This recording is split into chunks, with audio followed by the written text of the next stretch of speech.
이토준지의 기계 서커스 바로 시작하겠습니다. 촌동네에서 서커스가 왔다는 소리에 빠르게 달려가고 있는 남매. 어린 여동생이 늦게 오든 말든 신경 쓰지 않고 뛰어가는 오빠. 여동생이 자신도 서커스를 보고 싶다고 큰 소리로 외쳐보지만 오빠는 매정합니다. 오빠는 대도시에서만 볼 수 있다는 서커스를 직접 본다는 생각에 들떠 있습니다.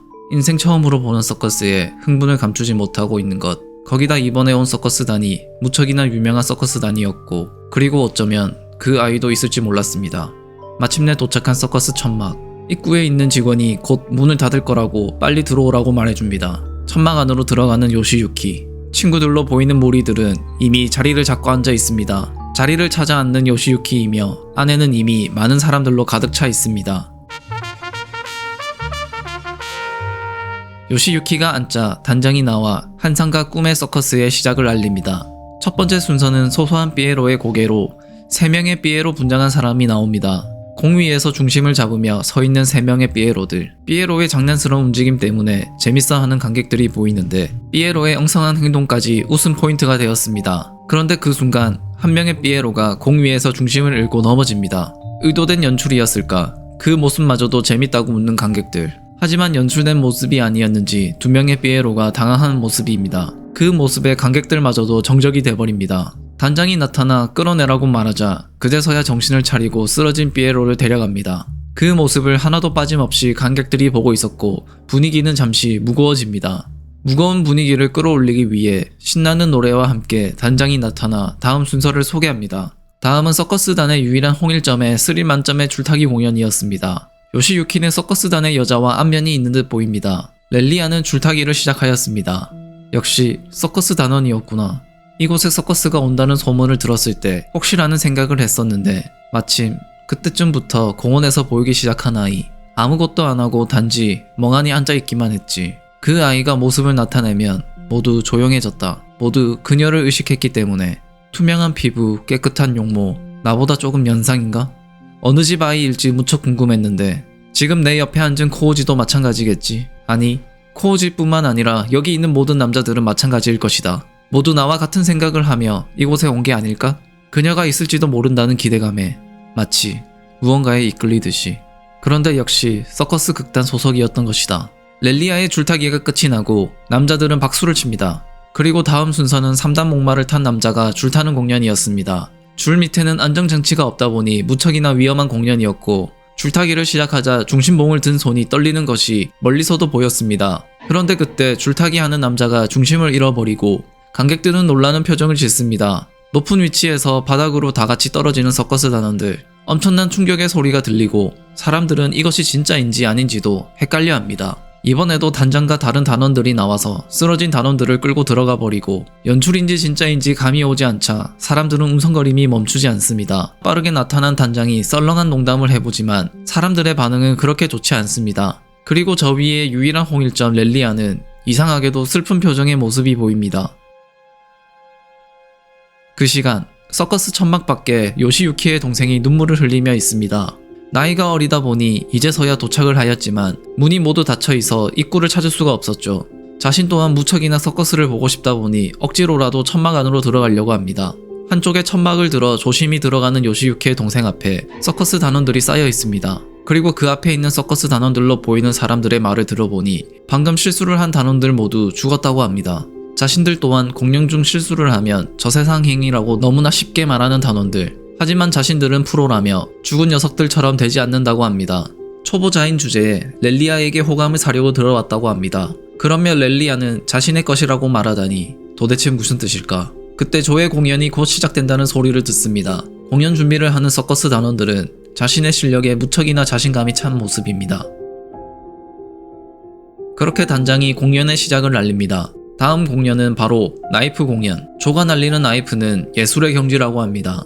예술의 경지의 조, 표적에는 사람이 서 있었고 조는 나이프 하나를 잡고 던질 준비를 합니다. 그리고 나이프 하나를 표적에 있는 사람 얼굴 옆에 던집니다. 그걸 시작으로 나이프를 차례대로 던지며 사람 모습을 만들어가는 조.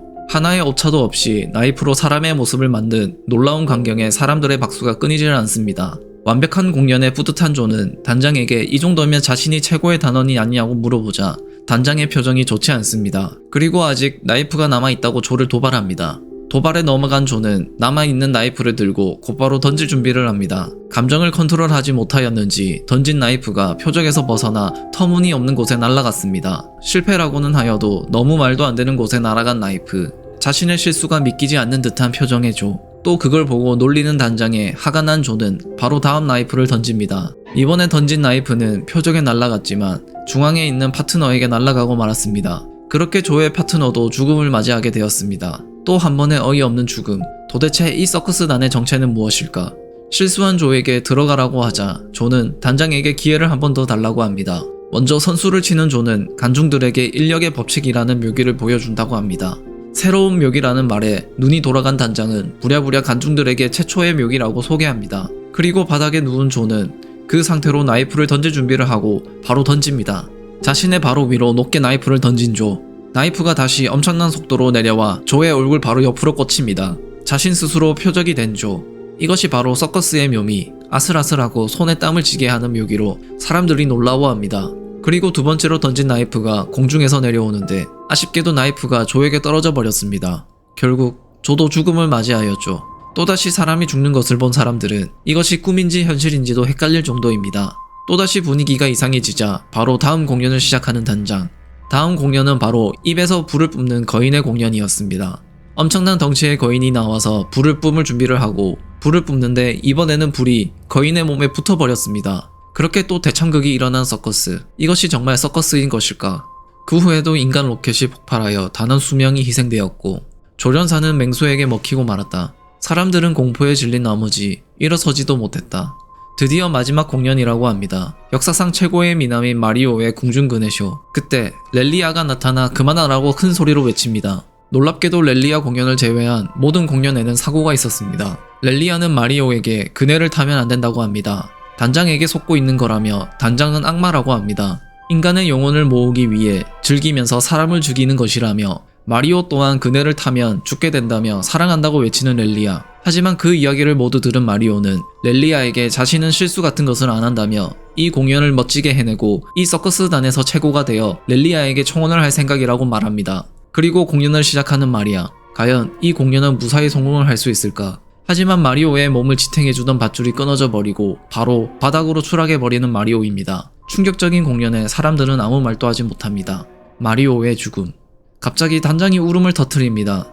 렐리아를 제외한 유능한 단원들이 모두 죽어버려 지금 위기의 순간이라고 말합니다. 남은 사람이라고는 무능한 삐에로와 늙은 단장, 그리고 가련하고도 아름다운 렐리아뿐. 공연장에 있는 관객들에게 자신을 도와달라고 말합니다. 죽은 단원들을 대신해서 자신의 서커스 단원으로 들어와 달라는 뜻이었습니다. 재능만 있으면 스타가 될 수 있고 저기 있는 아름다운 렐리아와 결혼을 할 수 있다고 유혹을 하는 단장. 렐리아와 결혼할 수 있다는 말에 관객들 사이에서 동요가 일어납니다. 사랑했던 마리아가 죽자 울고 있는 렐리아를 누군가가 밑에서 부릅니다. 거기에는 삐에로가 한 명 있었습니다. 그리고 단장이 저러고 있는 사이에 빨리 내려와서 도망가자고 말합니다. 렐리아는 슬픈 눈으로 도망 못 갈 거라고 말하지만 삐에로는 포기하지 않습니다. 단장은 악마라고, 렐리아는 악마에게 붙잡혀서 이용당하고 있다고 자신과 도망가자고 말하죠. 하지만 단장은 삐에로의 행동을 다 쳐다보고 있었습니다. 그리고 아까 조가 던져서 위에 박혀있던 나이프가 떨어지는데 그 삐에로에게 떨어져 버렸습니다. 그렇게 생을 마감하는 삐에로. 웃음을 감추고 있는 단장. 그걸 지켜보는 관객. 울고 있는 렐리아. 도대체 이들의 운명은 어떻게 되는 것일까요? 늦은 시간 밤, 늦게 돌아온 요시유키의 여동생은 엄마를 보자 울음을 터뜨립니다. 엄마는 오빠는 어디 갔냐고 물어보자 오빠는 서커스 차를 타고 어디론가 가버렸다고 합니다.